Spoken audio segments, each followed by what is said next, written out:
Domingo, 5h30 da tarde, teremos o clássico dos milhões.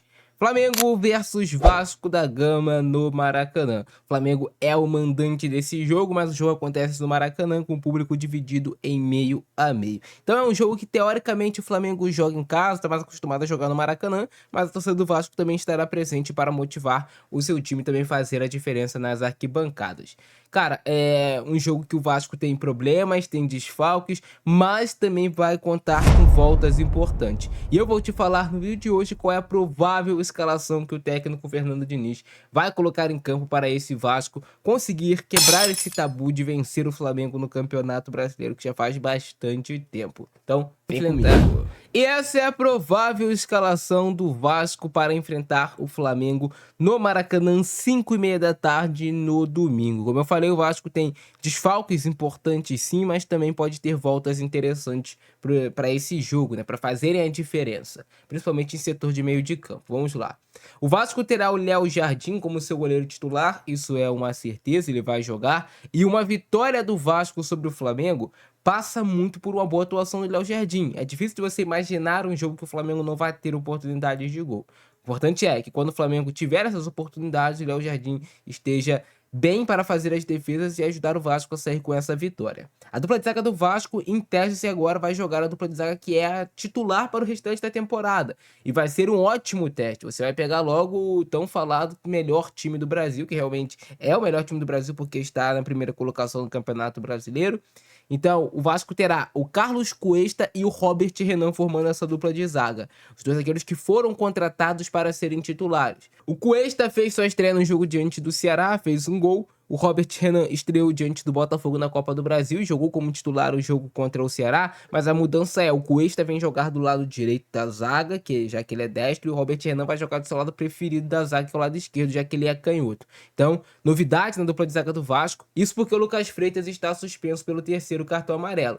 Então, o Vasco, teoricamente, nem vai ter zagueiro no banco de reservas, né? Só o Carlos Cuesta e o Robert Renan para esse jogo. O Lucas Freitas está suspenso. Na lateral direito, Paulo Henrique será o titular. Paulo Henrique é muito importante. Falhou no gol diante do Ceará. Custou pontos importantes pra gente, mas é um jogador que não é de falhar, né? O Paulo Henrique é um jogador que ajuda muito ofensivamente, ajuda muito defensivamente, fisicamente, vai ser importante demais para esse jogo. Essa parte do PH de ser bom na marcação, de ter esse tempo de recuperação e também conseguir apoiar no ataque. Então, o Paulo Henrique é o titular. Na lateral esquerda, tem dúvida. Muito dificilmente o Piton vai jogar esse jogo, assim, muito, muito difícil mesmo. A tendência é que o Piton fique mais umas 2 semanas fora essa semana que tá chegando agora. E o Puma Rodrigues deve jogar improvisado na lateral pelo lado esquerdo. O Puma jogando improvisado na lateral esquerda, cara, o Vasco perde um pouco dessa profundidade de chegar até a linha de fundo e de fazer esse cruzamento com um arco, né, vindo no segundo pau. O Puma muitas das vezes vai cruzar, mas vindo nessa direção aqui. Vou até botar uma seta para usar de exemplo para vocês. O Puma geralmente vai fazer esse tipo aqui de cruzamento, ó. Geralmente o cruzamento do Puma vai vir assim, porque ele tá jogando com a perna para dentro. Então ele vai cortar para dentro para buscar o cruzamento. Com o Piton, o cruzamento vem dessa maneira aqui. Então tem essas pequenas diferenças que causam, né, quando você joga com lateral com o pé trocado. Mas tomara que o Puma faça uma atuação daquelas e que marque gol. Mas provavelmente o Puma vai jogar como titular pelo lado esquerdo. E aí devemos ter mudanças novamente no setor de meio de campo do Vasco. O Hugo Moura deve retornar ao time titular. Ele estava jogando como zagueiro anteriormente, porque o Vasco não tinha zagueiro, mas o Hugo Moura vai voltar a ser volante no time do Vasco.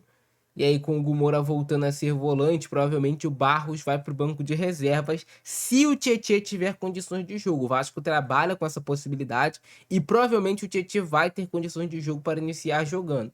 E aí, a melhor dupla de volantes do Vasco para esse jogo, no meu modo de ver, realmente é Hugo Moura e Tietê, dos jogadores mais cascudos, mais experientes. Dificilmente vão cometer erros na saída de bola, como aconteceram com o Matheus Carvalho no último jogo. Então, o Hugo Moura e Tietê é a dupla de volantes mais confiável para esse clássico dos milhões. Pô, o Barros está jogando bem, o moleque, tudo bem. Não fez um grande jogo contra o Ceará, mas tem crédito. Mas eu acho que o Hugo Moura e Tietê devem ser os titulares desse jogo. E eu acho que o Fernando Diniz vai me acompanhar nesse pensamento. Caso o Tietê não tenha condições de jogo, aí é o Hugo Moura e o Barros. O Vasco vai com 2 volantes de talvez mais marcação do que de saída. Quando você coloca o Tietê, você tem um volante que é aquele cara box to box, ele marca, mas também ataca o Tietê, e isso faz diferença. Vocês veem quando o Vasco chega no ataque sem um volante de tanta criatividade, o time fica meio que sem conseguir quebrar a defesa adversária. Agora você já coloca um volante mais móvel, que tem essa qualidade técnica, o jogo flui com maior naturalidade. O quarteto de frente do Vasco vai ser formado pelo Nuno Moreira do lado esquerdo, o Nuno que no último jogo começou pela esquerda, depois foi jogar de volante.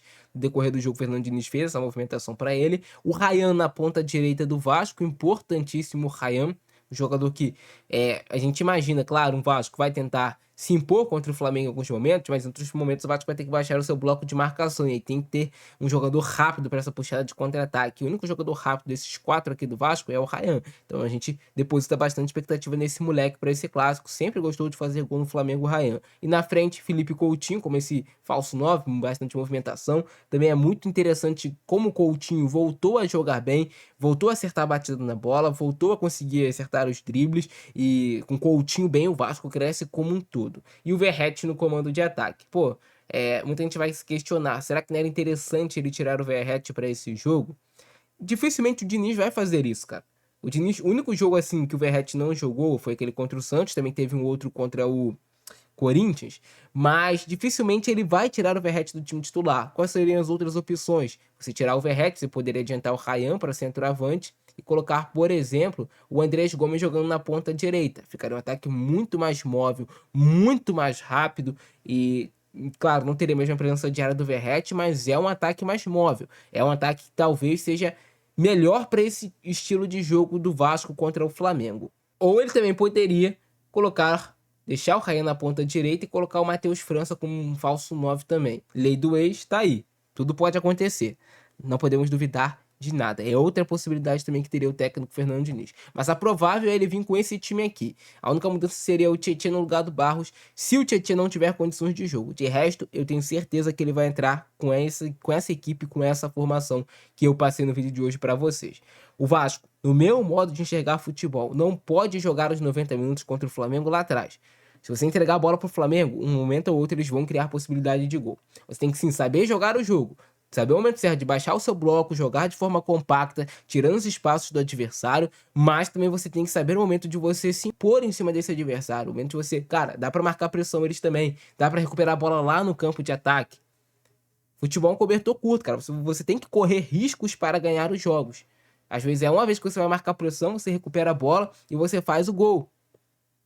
Então você tem que ter culhão também para jogar. Eu acho que o Vasco, conhecendo o Fernando Diniz, vai sim se defender em momentos específicos do jogo, mas vai tentar jogar quando tiver a bola e vai tentar também marcar pressão no Flamengo em alguns momentos. O Vasco não pode se acovardar, não pode se colocar em um papel de inferior. Por mais que o nosso elenco seja pior, por mais que o nosso time titular seja pior, eu acho que se o Vasco jogar todo atrás, a gente vai perder o jogo. Agora, se a gente tentar surpreender o Flamengo em alguns momentos, saber o momento certo de jogar compacto, marcar pressão, adiantar o time, ficar também com a posse de bola, tirar esse conforto do Flamengo de ter o tempo todo a bola, que o Flamengo é um time que marca muitas vezes pouco, né? Porque na maioria do tempo tá com a bola no pé e recupera a bola muito rápido. Agora, se você quebrar essa pressão do Flamengo e conseguir jogar, você vai ter um espaço gigantesco às costas. Geralmente, os times que jogam contra o Vasco jogam com um bloco mais baixo, né? E aí, quando você pega um time que deixa espaço na última linha também, que joga com a linha muito adiantada, você tem possibilidades de conseguir construir possibilidades de gol. Mas é isso, eu quero saber a opinião de vocês aí embaixo